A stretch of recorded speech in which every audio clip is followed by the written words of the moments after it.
before, but today we're going to run into operating data sheets a little bit more because it'll help you. And once you get a general understanding of it, then you can calculate debt services and equity positions. It helps you with 1031 exchanges when they're going to take over debts, and then kind of gives them their computation or your computation if it's your investment, what you're going to be making annually and when your debt services. That's a little bit more intense. We're going to keep this as simple as possible and just go off of residential. So what I provided for you guys was this property operating data sheet, which we'll run together. There's a MLS T sheet, and I just picked a condo that was right around the corner. For you guys watching at home, if you want to pull it up, it's 230-7077 is the MLS number. 8555 West Russell Road, 1012 is the unit. And we're going to take all of the costs of running this property off of this T-sheet. And then I also ran comps. If you guys are at home, you guys can run the comps on Morgan Ridge Condo, MORGYN Ridge Condos. I pulled the last rentals for the last 6 months. That's what we have in front of us. Okay. All right, so ROI is pretty simple. There is mathematical computation for it. It looks like this. Net income over cost of investment is going to be your return on investment, right? Simple. So what we're going to do is you're going to do an annualized computation on this form that I have here. I've been using this for the same sheet for 20 years. So if you want me to email it to you, drop a comment in so I know who wants a copy of it.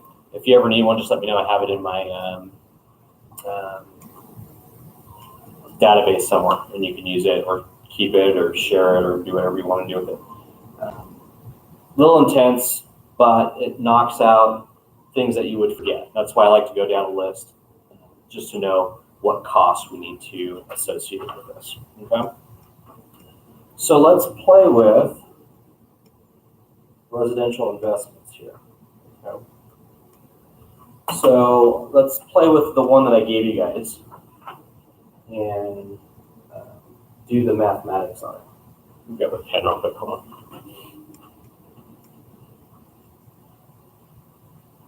Okay.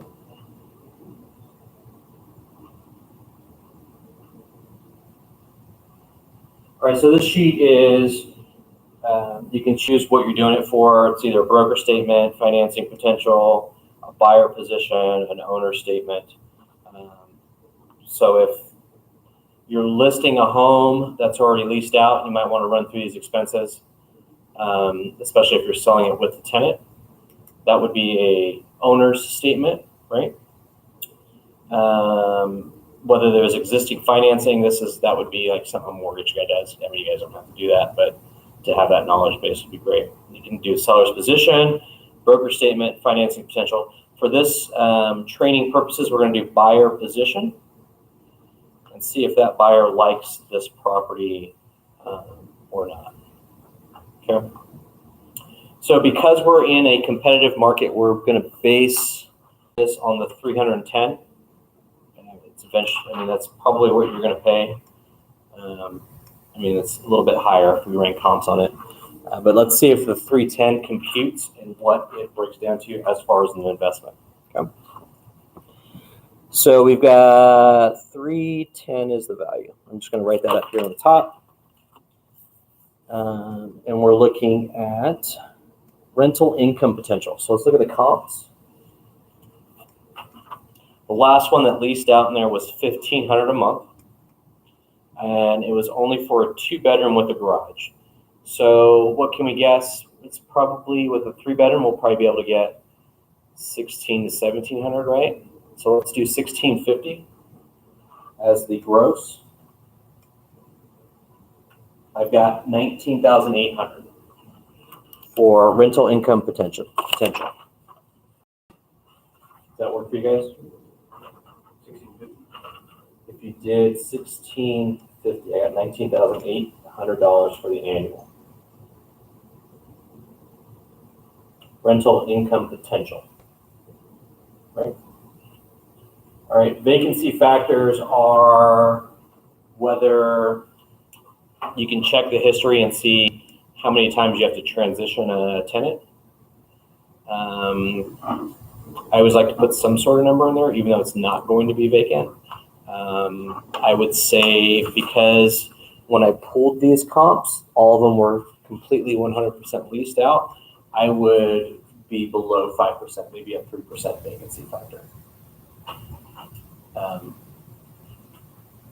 That's just to get a new tenant into the property, so it might take you 14 days to 21 days or whatever that. Your vacancy factor is based upon how long it's going to take you to fill that property, right? So that's the portion that the investment is not making money. So you can subtract a number there. We're going to do 0 because we're going to say this is going to lease out right away in less than a day. How's that?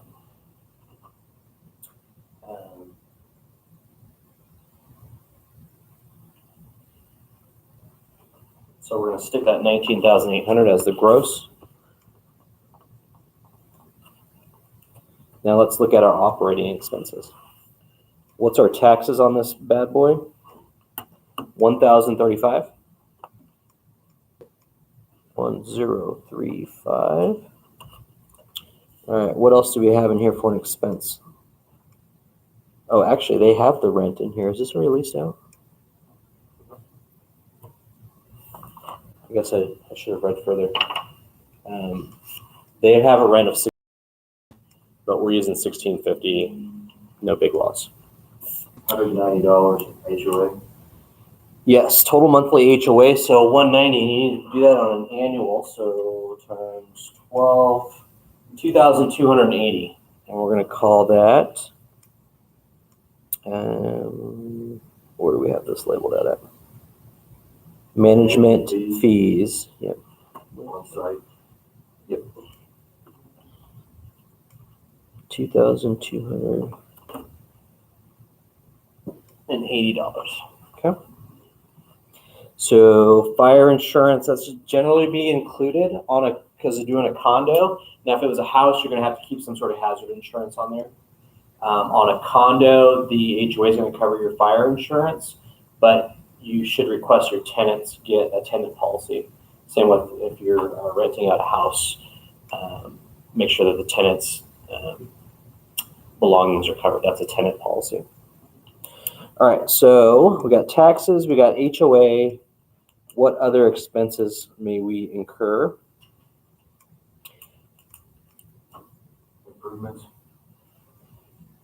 Yes, or Maintenance and repairs. maintenance and repairs. So it depends on the property. You might want to add in.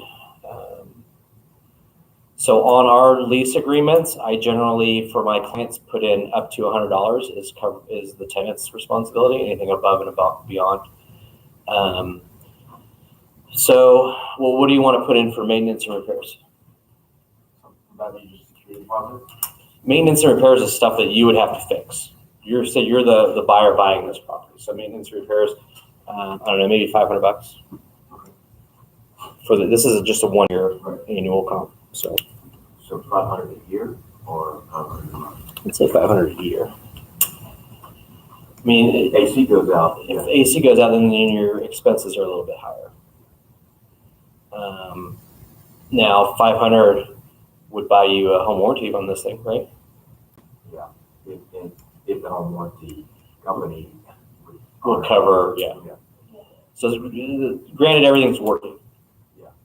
Everything's new in the unit. We're just comping it. They're asking for the maximum amount of money, $310,000. Everything works in this scenario. Say 500 a year. Say you put a bigger policy on an 800 a year maintenance and repairs, and that covers your maintenance and repairs for the year. Okay. Utilities, you would mostly put those onto the tenant, right? Right. Water is usually included in the HOA. Cable, you're not going to buy them cable. Electricity is going to be there, others. And then costs, commissions. real estate. Licenses, permits, that's like if you're doing an Airbnb, you might want to compute in for them. Hey, this is what your Airbnb licenses and permits costs are going to be. Supplies, if I don't know, if you had to buy ceiling fans or whatnot. And then you have a contract services, trash and landscape. Of course, this one's going to be included in the HOA, so that's going to be covered in the 2280. Okay. So it's HOA. Now, if you're doing this for a house, it's different, right? You're going to have landscaping services, you're going to have trash, you probably have pool service if you got a pool. But this just gives you like a general idea to put things, do notes. Basically, your operating expenses. So it's your gross income potential minus your operating expenses. Okay. And so what do we got? We got 1035 plus 2280 plus 500. Just keeping it simple. 3815 in operating expenses. 3815. 3815. So we got 19,800. We didn't factor minus the 3815. So I have got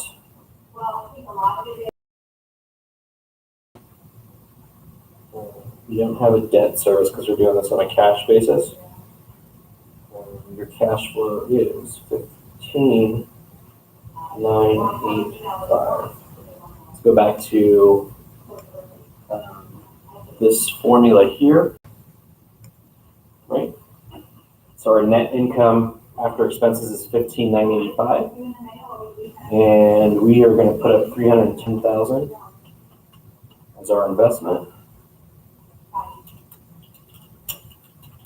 We got a 5% return annual. You said cash flow is 15,985. Cash flow before taxes, 15,985. Yep. That's basically the rental income potential of 1,650 annual minus the cost to run it, which is the HOA and the taxes. So your return on 310,000 annually is 5%. It's not bad, right? Pretty good. For, if you have $300,000 sitting in the bank earning 0.0008, 0.000815 or whatever, this is a way better option. So these are the reason our inventory is low is because you're competing with people that can factor this. So your investors are coming in and they're buying between 5 and 8% returns, which is more money than they're making with the money sitting in the bank. So if you realize that, that's your competition also. But this is also a way for you to grab new clients. If I can show you how to make 5 to 7% on your money, do you have an extra $300,000, which is our median price right now is $325. We'll go through those graphs for our market update here in a minute. All right, any questions on this form? I like this form because it's a little more in depth, but you see how simple it was. We just plug in what our costs are going to be and then what our potential income is going to be on that property for residential. Works the same way on a commercial office building. Nothing changes on the math. If you had debt service, which a lot of people probably would do, you factor that in your return on investment would probably be somewhere around 3%. Which is worth it. Yeah, you still got cash flow. Yeah, cash flow is the name of the game, right? Yeah. So when the market skyrocketed the first time in 2007, I was still selling investment properties that were negative 1 or 2%. So they were in the red, but they wanted these investments for losses against their income. So there's a way to do that too. But yeah, I could definitely use a appreciating asset and depreciate it. Yeah. And sometimes they want that. But right now it's good because the cash flow is pretty good on the rents. Back then our median rent was 1,200. I think, what are we at now? Like 13? It was like 11 back then, 1150, 12. And then it dropped drastically with the crash. And I think now we're back, close to that 1,300. I'll pull up the median rents. Let me pull the graphs up. Any questions on, I try to keep it simple. You can get as difficult as you want, but as simple as it is, it's expenses, and then what's your investment. So is the net income, is that for 19,000 units? Net, I'm just a little confused. No, it's the gross income. So what's the net income? your net's going to be the 15,985. 25? Yeah. Yeah, it's that would be your net operating income, and then if you had a debt service, so if they were taking a loan, so say they were putting 50% down, they got 50% debt service, a loan, then you would put that annually what that costs them to run that debt service. Then it would be your cash flow before taxes. So it would just be net income 1,595 divided by cost of investment, which would be what, 300? Yes. Yeah. Yeah.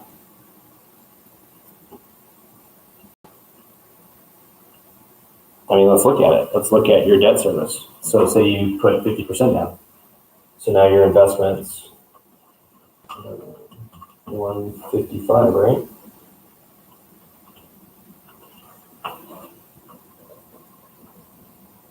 Now what's our debt service loan amount? What's an investor get right now? 4.5%?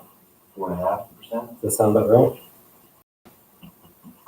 5 interest. And it's on a 30-year loan. So I got 785 principal and interest. 785.36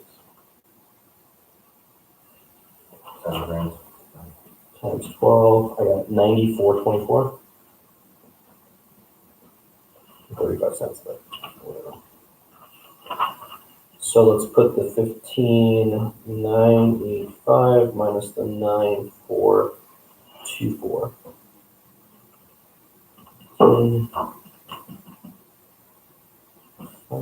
Minus the 9,424. Now I've got cash flow before taxes. I'm still making $6,561. Now, because the debt's being paid with the income, cost of investment, 155, right? Right. Plus closing costs. You guys can factor that later, but that's just a simple way to do it. 6,561 divided by 4% return. Good, right? Mm-hmm. As long as they can qualify for a loan. That's always the factor. And so this is depending on how they do your taxes, basically. Any questions on running a debt service? So you wouldn't still use the 310? No, I would use the investment. So if they're only investing 150, debt's being paid, the tenant, right? Mm-hmm. So we're just taking that out of the equation. Yeah. Well, out of the income potential. And it still stays simplified like this. So still 4% return for 155,000. So now you want to buy 2 properties. I mean, if they're appreciating, you pull that appreciation calendar or that graph where everybody's getting 18%, 22%, and you see areas that are appreciating at 30%. You might want to buy 2 of those in the 30% appreciation zip code. Yeah. And have a good return. So when you're assessing whether or not you're going to purchase a property, you're always can you run these numbers ahead of time? You should always. And that way, if you're working for an investor and they want a return of a minimum of 6 or 7% on their investments, then you have to run the numbers on all these properties to come up with the right ones for them. You just turn it around and flip it and use it as a tool. Yep. So and I always use that as a worst case scenario. So if they're buying it and they, are flipping it, well, say you can't flip it, the market changes, which you still have a return. are you okay with 5% annually till you can sell it? Mhm. Usually they are. And if you give them a breakdown sheet, they'll love you a lot more and they'll come back to you over and over and over again. It's like, oh, this guy's breaking it down for me, so I don't have to do it. Mhm. They can go online and find sheets and do it. But if you get proficient at it, this took us less than, we did 2 scenarios in less than 10 minutes. So it's not hard to do. The only thing would be, calculating expenses, that particular unit or that particular house consistently may be doing. If it's different. Yeah. Well, in your cash flow is always going to be higher on your non-HOAs. So if you, compiling properties, investors will come say, well, give me 10 properties, no HOA, with a 8% cash flow. All you got to do is go, okay, well, what do you put down? Is this cash on cash, or are you going to have loans against it? Do I need help you to get loans? And then you just run this little factor sheet Mhm. and give them 20 properties to choose from. It makes it a little bit easier. It's like, oh, I got $1 million to invest. Can you get me, 6 to 8 properties? No, but I can probably get you 3 to 4 properties that have that cash flow. Or Depending on what the condition is of the property, Mhm. and what you're going to have to put into an initial investment to get it up to speed, could be thousands of dollars. so just bring them back into reality. Like, Yeah. I got $1 million laying around because I just sold my house for 2.2, and I'm willing to invest half of it into Vegas. I want 6 to 8 properties. Well, you're not going to get 6 to 8 properties unless we go somewhere where your return might not be the best building, but I can get you 3 to 4 good areas that have a 0 vacancy factor, and you always have a good tenant or a tenant that's in there for 2 to 3 years, so you don't have to worry about it. You do one of these for commercial as well? Yeah. I mean, lately I've just been working with vacant buildings, but if somebody, the building I sold in Henderson, he's leasing it out, and he wanted to reinvest $1 million, $2 million that owns an escrow company. And I haven't even looked at it yet because that was from Friday, but he's willing to $1.5 to $2 million on investment. So if you find anything that's got a good cash flow, but it's pretty simple once you understand it and you start doing it. Let's see if there's any questions. Jenny wants an email. But I mean, it's basically what's the rent potential? What's your cost?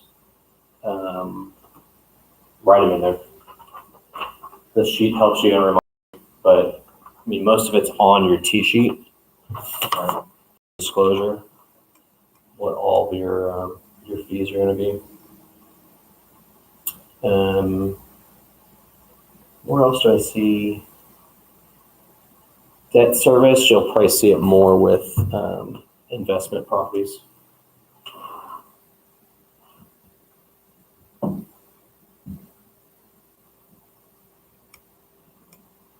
Again, what's the rents minus the fees, right? Over your initial investment.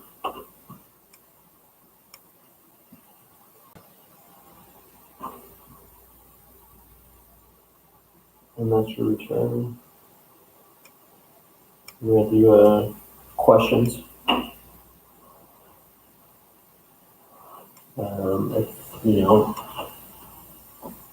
If that is your number after expenses, just tell them it's 7%.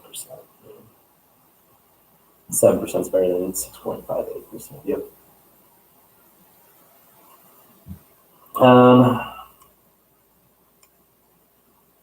Represent your clients on this one. So you always want to look at it objectively, and that's why I encourage you guys to learn rating data sheets so that you are giving them just basically the full picture. Is this form somewhere? This is my form, but I can email it to you guys. I have it in PDF, so you can just type in what you need to on it. But I've been using it. It's simplified. You can find them online. Just put property operating data sheet and you can find something similar to it. I like these ones if I'm working with somebody that's doing 2 days, because then I can just send it to them, put the comments in it, and they can just review it at their leisure.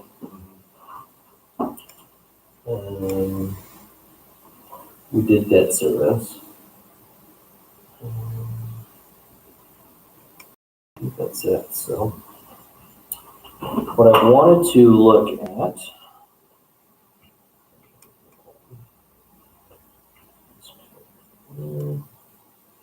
is do your market update, because I noticed a couple things changing.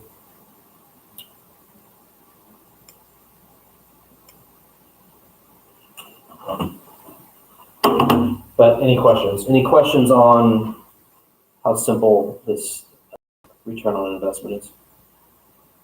Or anything I can help with? Debt services, any of those things. Hopefully it helps you create 1 or 2 more clients. Look at what's going on with the market and what can be done.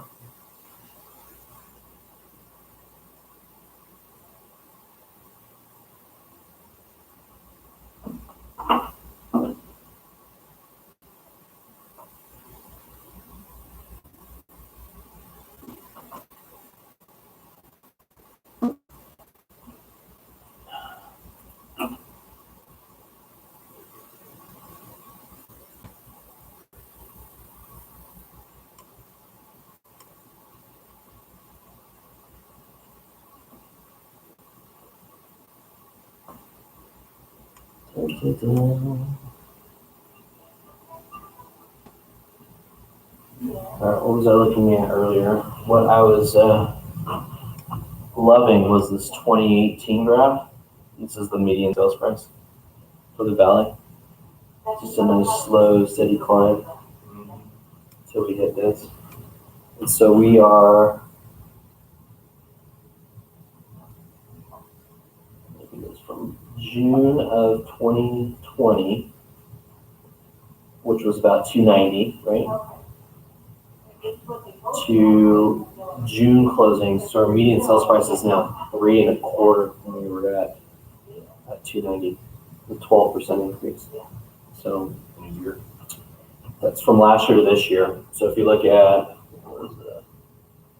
June 2019, we were at 275.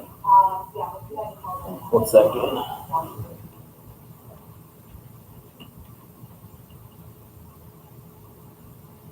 %? Is that right? 275 to 325. 325 in 2 years. That's great. So it's 12% for our median. Just that's what just our average sales price. Yeah, that's crazy.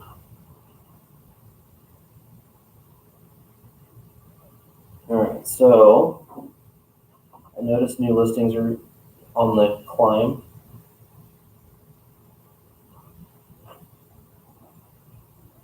So approximately an additional 1,100 or 1,000 from May to June.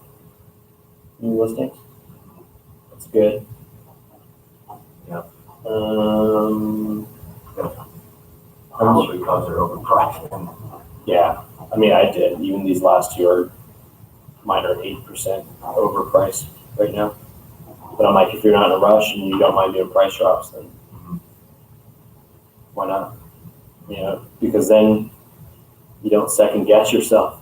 Yeah. When you put something on and you have like 15 offers, it's like, well, wait a minute. Did I really get them the highest number possible? So that's what it is. Homes for sale, 7,511. So we're selling because that was almost 8,000 for May. Pending sales are skyrocketing, right? I know you guys have a bunch of those. I've seen them. I've been signing off on stuff.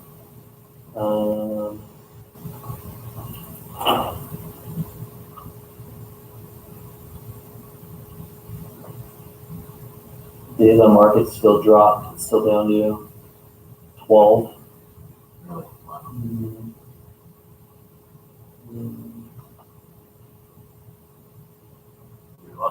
on something that's on the market for 12 days. Median showings depending is at 3. I don't know how they calculate that one though.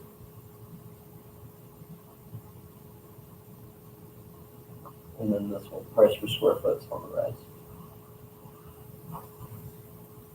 185. The average price per square foot. Yeah. Wow. So cost of building has gone up. Does that take into account new construction? This just takes into account MLS sales. So not all of the new construction, but like a percentage of it. Like I think you had one that was MLS. So those would count towards this. But those are what, 250 a square foot now? New homes? Close to that? Yeah. And then I've even seen resales on the west side by us here at 300, 285 to 310 for resale with pools. New construction? No, resale. With pools? Yeah. Depending on how nice it is.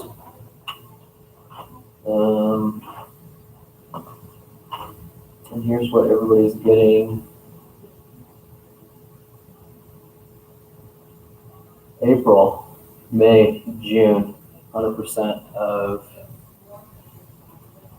list price. Three months in a row, 100% list.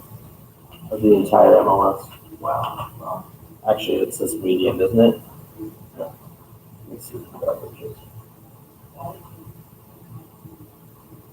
99.3% of the last list price. So I think that'll start changing when That's taking into account, that's not taking into account the cash above appraised value, because you don't track that. So it's even higher. versus our lull for 2020. Yeah. Where it slowed down. So just on fire, that's our market, right? And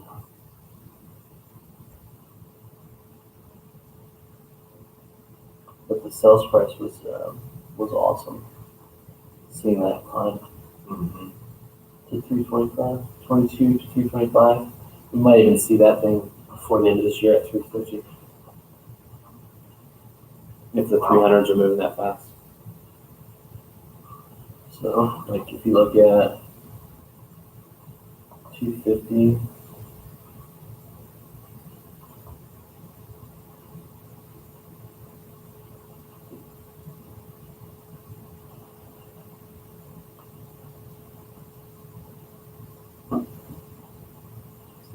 what's our date on that? How is that? Yeah, so we're down to 10 days on market for 250 to 348.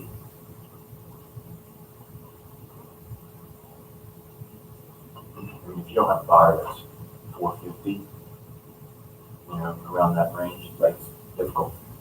To give them options. Yeah, just give them an option, because what's out there, crappy. You know, it's Even in that 400 range. Yeah. I get it. Or you're driving like the distance. Like what was the one, what's that one way out by Lake Las Vegas? The golf course? Cadence. That they have a bunch of crappy product out there for 500,000. Yeah. 450 to 550. Yeah. Oh, it's like, oh, this looks nice. I'm like, yeah, I live in the sewer.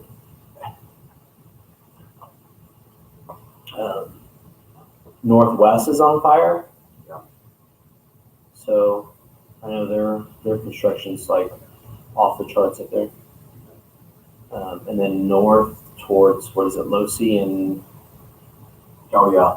That's 15. yeah, by Aliante. Yeah. You know, further east, those construction guys are on fire right now. New construction. Mm-hmm. And then these guys that are building on these half acres, you know, little 5 to 10 acre plots. Those there's in these rural protected areas where it has to be 2 per acre. They're flying off the shelves at $1 million. Who got it? Well, there's some down here, between Buffalo and Durango. Yeah, okay, gotcha. And then you'll find certain pods. Section 10. Single stories. Yep, you'll find some down Decatur and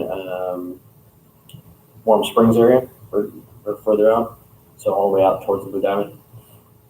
And the east side is hopping Yes. to 89142. Towards college. No, that's what we're talking about this. Boulder. Yeah. It's Oh, ridiculous. somewhere else. They got me broke over there, you know? Crazy, right? It's not slowing down right now either. So. See all the people walking to the Garth Brooks concert. There was a lot of people walking around for 117 degrees outside. That was the same night as the Conor McGregor fight. Yeah.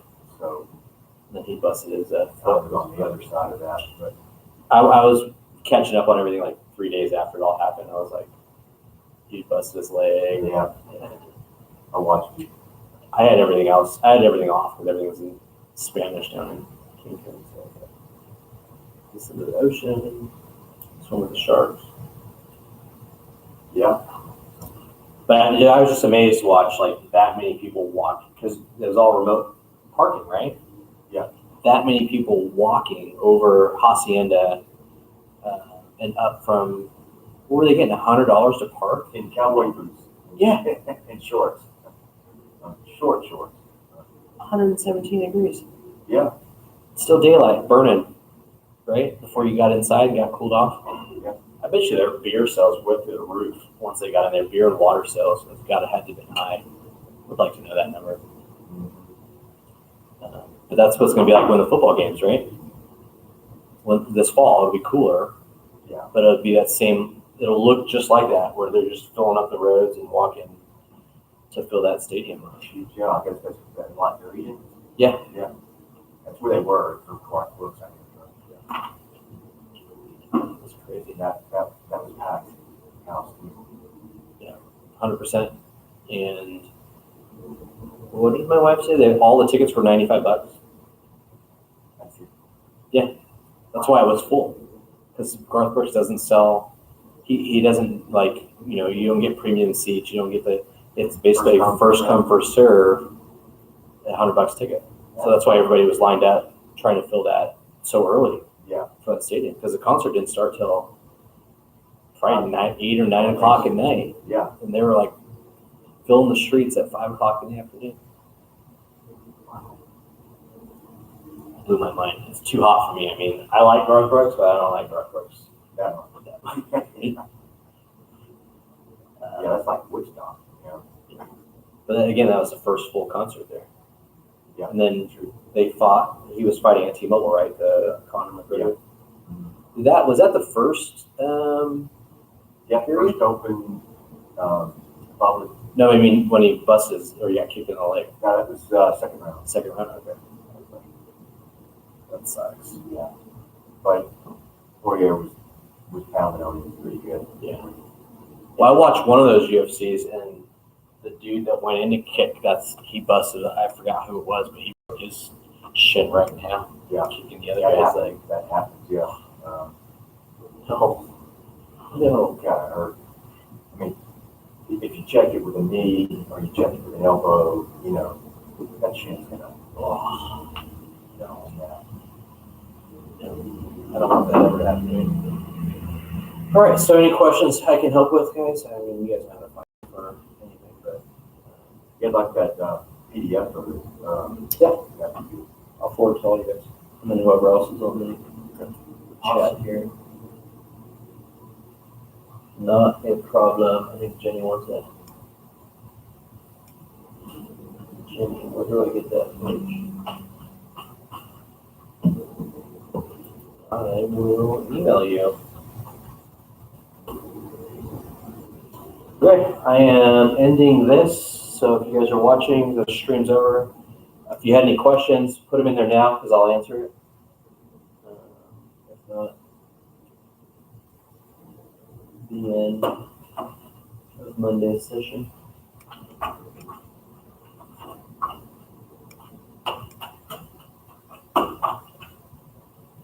and stuff. There's donuts. The pink box. Yeah. Like, there was like an accident on the freeway, so I got off and went the side roads, and I was like, "Oh look, pink box." Grab a dozen. So cool. Should enjoy. Thank you. You have a problem, guys? Did you